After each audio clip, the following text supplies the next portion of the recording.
Se Keion demonstrou que a estética moe funciona sozinho com uma narrativa, Hibike Euphonium exibiu e aprimorou essas qualidades, aplicando elas em conjunto com aspectos narrativos mais tradicionais para criar um trabalho no mínimo impressionante. Mas como isso aconteceu? E porra, por que caralhos a Reina e a Kumiko ainda não se pegaram? Cacete, mano.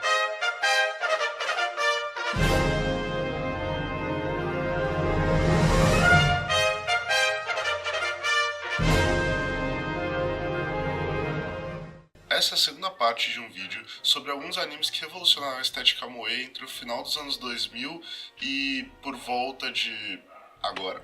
Esse vídeo funciona também como uma análise de Hibike Euphonium, mas se você assistiu e tem interesse em Keion, talvez você aproveite mais vendo o vídeo anterior também.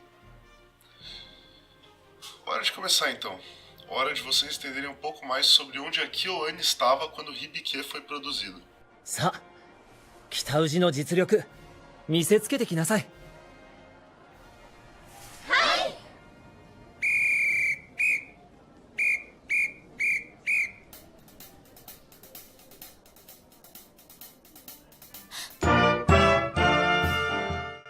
Após o sucesso impressionante de Keion, a Kyoto Animation se viu em uma posição interessante em vários aspectos. Se você olhar para o que eles estavam fazendo anteriormente, aliás, dá para entender que a KyoAni estava nadando em dinheiro. Entre 2005 e 2009, eles fizeram 10 animes com mais de 100 mil membros no My Anime List, com sucessos monstruosos como Suzumiya Haruhi, Lucky Star, Clannad, com as suas 2 temporadas, e Keion, o que explica a animação excepcional de Keion e dos animes que vieram posteriormente a esse. Em 2009 também, o estúdio fez outra coisa interessante. Eles usaram o dinheiro que eles tinham para publicar, em formato de novel, histórias selecionadas em um concurso promovido pela própria Kyoto Animation, o que deu para eles histórias como Shunibyo, Free e Tamako Market. Nesse momento eles tinham 2 coisas que um estúdio normal de anime nunca tem: dinheiro e histórias originais prontas.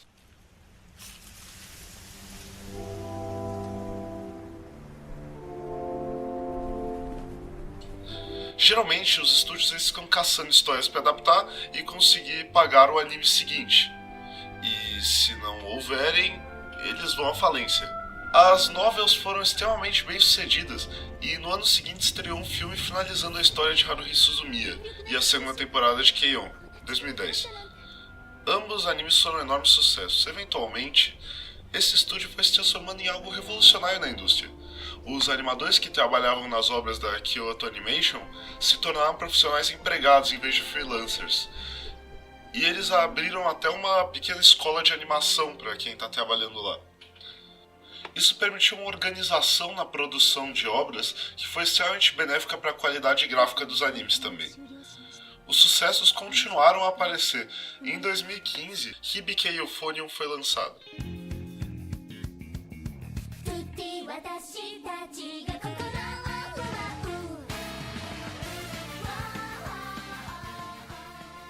A qualidade gráfica de Hibike é tão impressionante que eu precisei de umas 250 palavras para explicar como a Kyoto Animation conseguiu dinheiro e pessoal qualificado para fazer essa porra.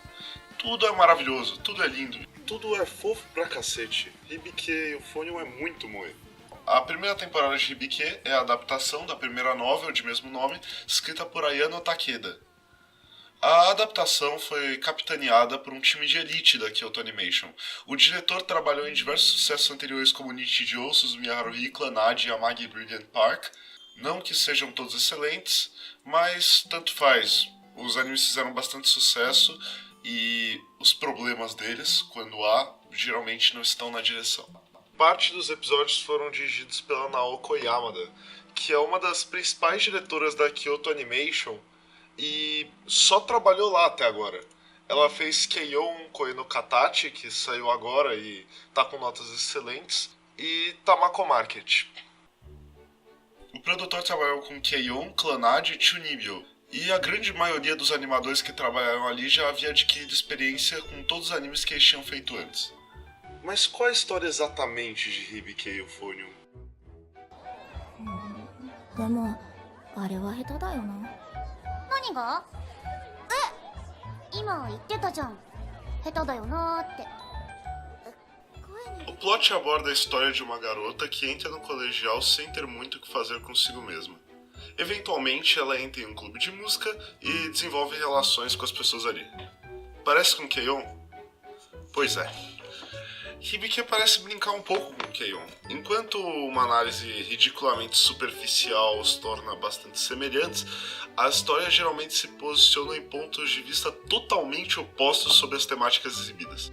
Enquanto Keion começa com uma fotografia de ginasiais sorridentes se formando, Hibike mostra uma protagonista distante e resignada com seu fracasso, sendo confrontada por uma reina em prantos. Já vai guardando o nome dela. Decepcionada consigo mesma e com a sua equipe, indignada com a existência no íntimo da sua amiga de um vazio onde se localizariam as suas ambições naquele momento. Para a história de verdade, esse anime acompanha Omae Kumiko.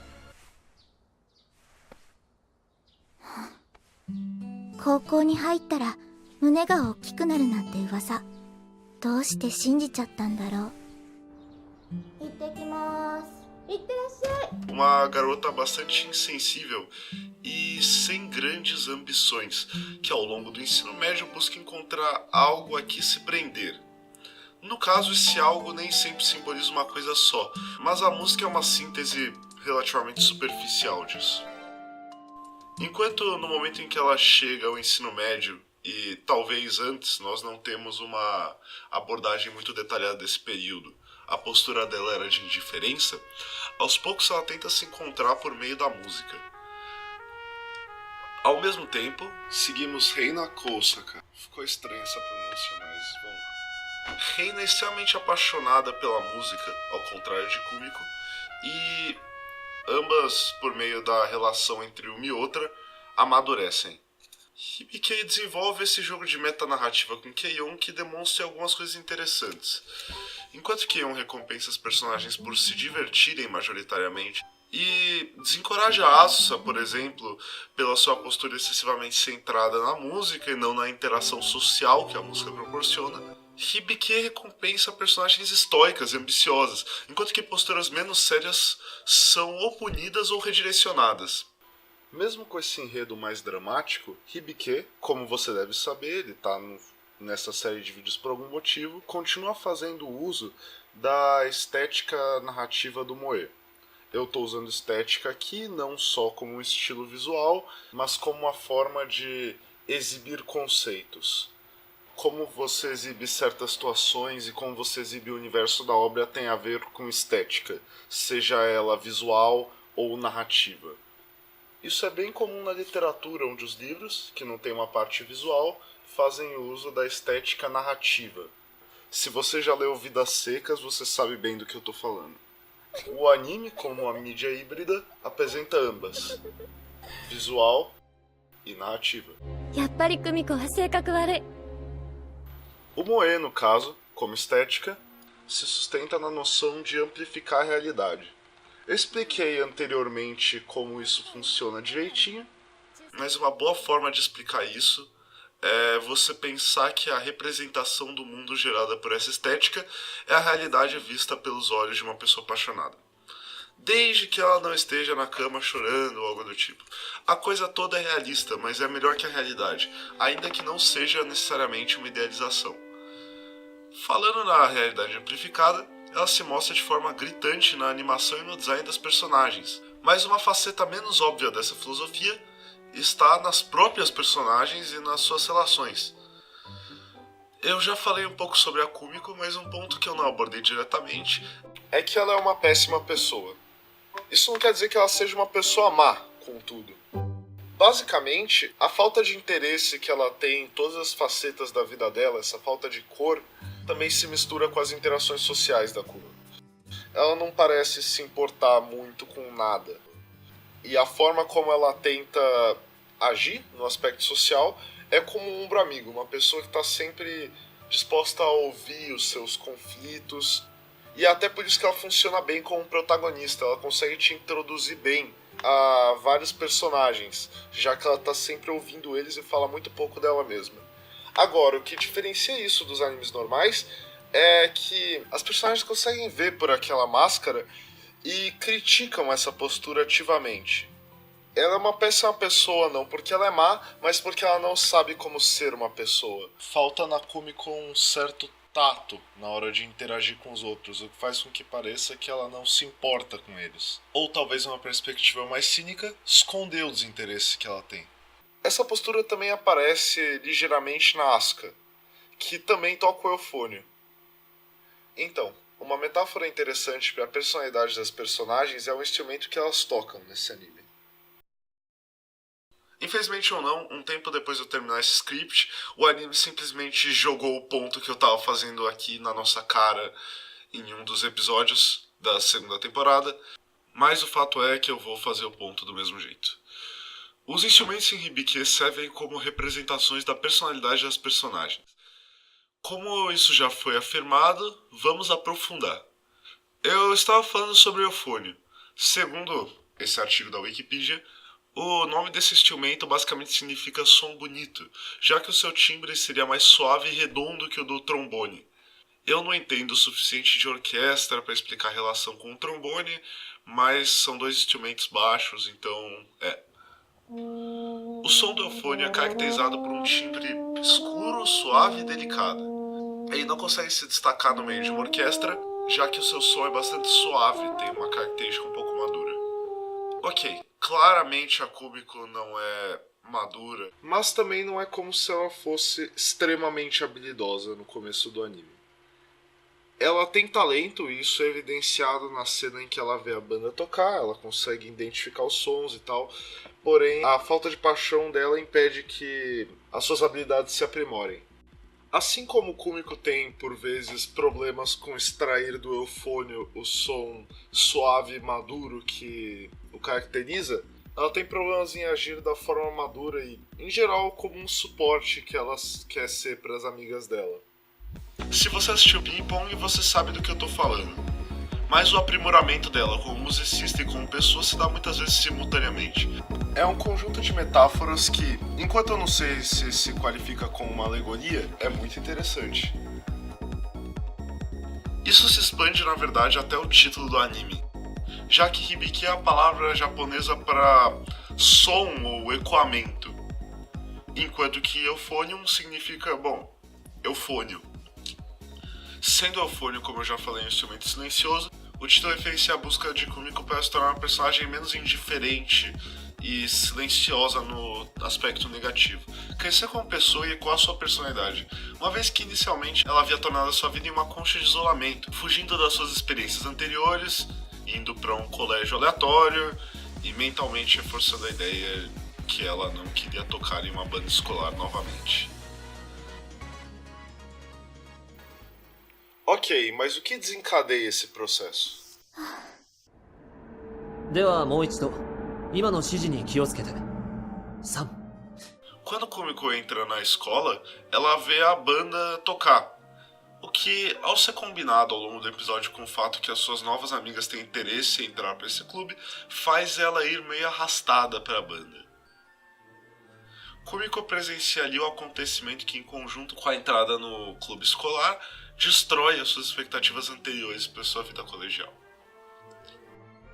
A Reina, uma das suas melhores amigas, estava estudando no colégio e havia entrado na banda, o que força a Kumiko a mudar completamente sua abordagem e tomar uma postura proativa para tentar se resolver com a garota. Exatamente o oposto de tudo que ela queria. O começo de Hibiki é bastante reflexivo, já que Kumiko é bem quieta e ainda está se acostumando ao seu espaço, e a Reina muda tudo isso. O que eu falei no começo do vídeo é majoritariamente clickbait, mas tem na relação entre a Reina e a Kumiko uma certa dimensão romântica. Mas calma aí, tudo em seu tempo. Eu não sei se ao longo do vídeo eu consegui esclarecer direito a personalidade da Reina, mas eu vou fazer isso agora, então dane-se. Dá pra sumarizar ela como o oposto da Kumiko. Eu acho que eu já falei isso. Como eu já falei bastante sobre a Kumiko e já falei meio que indiretamente sobre a Reina, a gente vai conhecer a personalidade dela por meio do seu instrumento. Ela toca o trompete, que tem esse som.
Diferente do eufônio, tem um monte de coisas sobre o trompete. Ele é um dos instrumentos mais antigos do mundo e tem uma simbologia muito forte pelo seu aparecimento frequente não só em momentos marcantes da humanidade, como guerras nas quais seu som é utilizado frequentemente, como também na Bíblia, que é a base, junto com a Odisseia e a Ilíada, para toda a literatura ocidental moderna e, portanto, uma influência absurda para toda e qualquer narrativa. Os trompetes têm uma simbologia de poder muito marcada, e é um estereótipo a ideia dos trompetistas como arrogantes. A Reina é muito habilidosa com o trompete, representa esses simbolismos muito bem. Tendo uma paixão muito forte pela música e um desejo muito grande de brilhar, de ser especial por meio da música, nas palavras dela. A personalidade da Reina é um espelho do trompete, assim como a Kumiko é um espelho do eufônio. Já a Yuko Hoshikawa, por exemplo, uma outra garota que toca trompete, tem uma idolatria muito forte por uma garota mais velha, uma senpai, e em paralelo se afirma durante o anime: うざい。ろくに吹けもしないのに何言ってんの。そう思わない？ toca bastante mal o trompete, como se a ausência de uma postura de autoafirmação a atrapalhasse no desempenho do seu instrumento. Mas eu estou saindo do assunto. A oposição fortíssima entre as personalidades da Kumiko e da Reina geram por parte da primeira um fascínio poderoso gerado pela tentativa de compreender algo muito próximo que ao mesmo tempo está muito distante. Algo parecido com uma paixão platônica. Mais tarde notamos que o sentimento é de certa forma recíproco. Ao mesmo tempo em que Reina demonstra esses sentimentos, ela faz uma crítica igualmente direta da personalidade da Kumiko, num dos episódios mais interessantes do anime. Esse ponto da relação, especificamente, é uma forma incrível de transformar um moe em narrativa. A paixão entre as duas personalidades não é de forma alguma algo que fuja muito da realidade. Bom, não é uma coisa que acontece toda hora, mas também não tem por que não acontecer de forma parecida de vez em quando. O que o anime faz para vincular esse conceito aos ideais da estética narrativa moe, baseados em gerar uma realidade mais interessante e agradável, sem entrar no campo do absurdismo, é colocar essa paixão como algo que está nos limites do platonismo.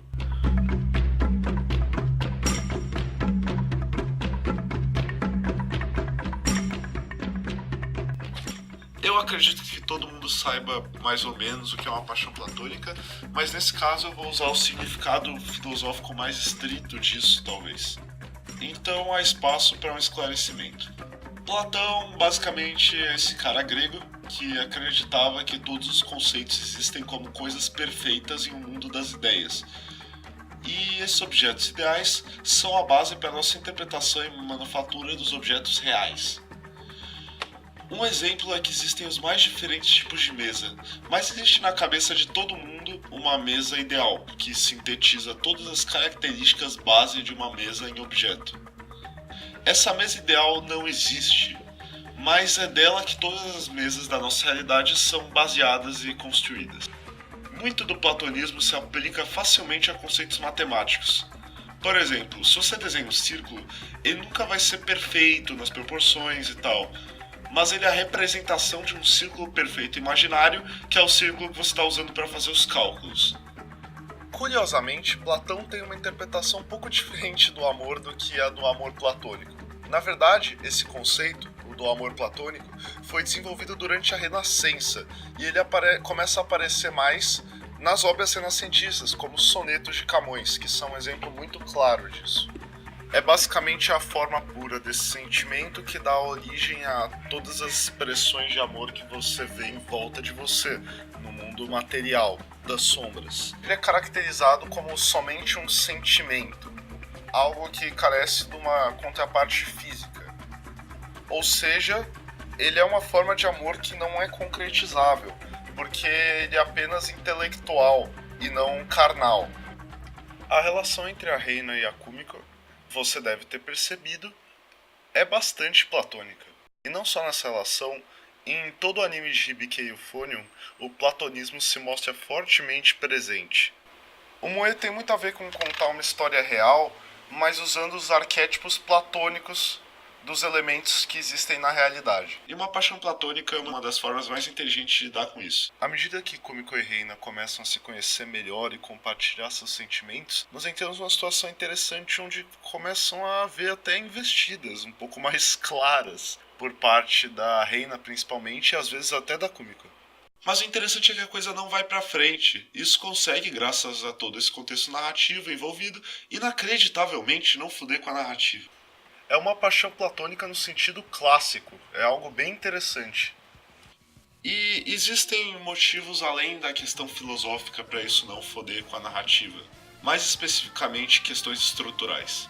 Quando um casal se forma em um anime, frequentemente se torna inevitável a desconstrução de alguns tipos de personagens.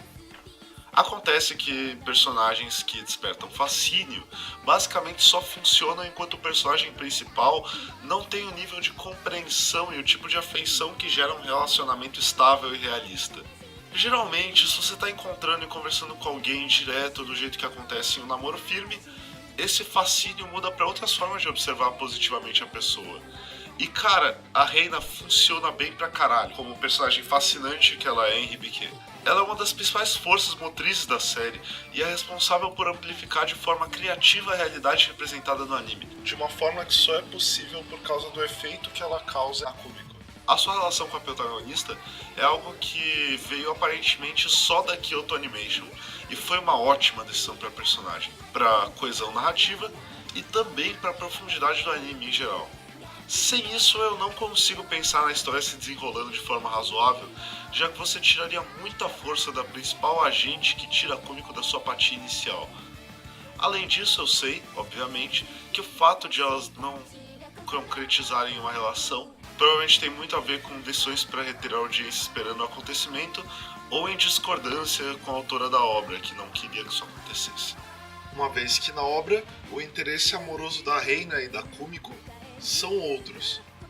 Na verdade, no caso da Reina, isso até é demonstrado de forma bem forte durante o anime. Porém, ocorre em momentos pontuais, de modo que não gera problemas na história do anime. Na verdade, acaba ficando com uma coisa bem plausível, a forma como isso é apresentado. Eu não quero explicar muito bem para não passar spoiler muito na cara, se bem que depois desse vídeo eu acho que você já sabe uma coisa ou outra sobre Hibike. Seja como for, eu tava falando sobre como a relação entre a Reina e a Kumiko pode ter sido uma decisão que não foi tomada tendo em vista, em primeiro plano, o valor artístico da obra. Bom, isso simplesmente não importa.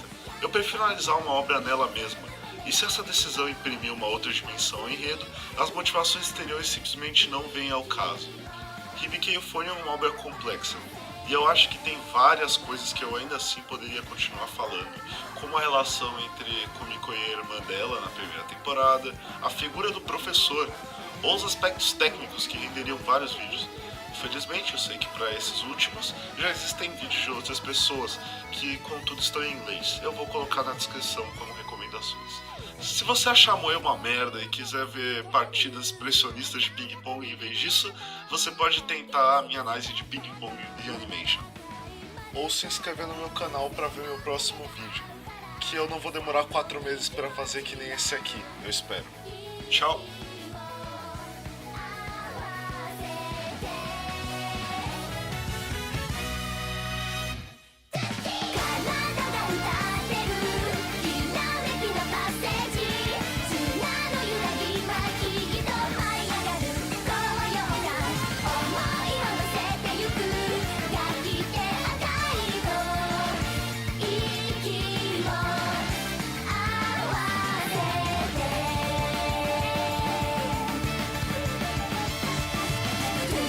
私たちが心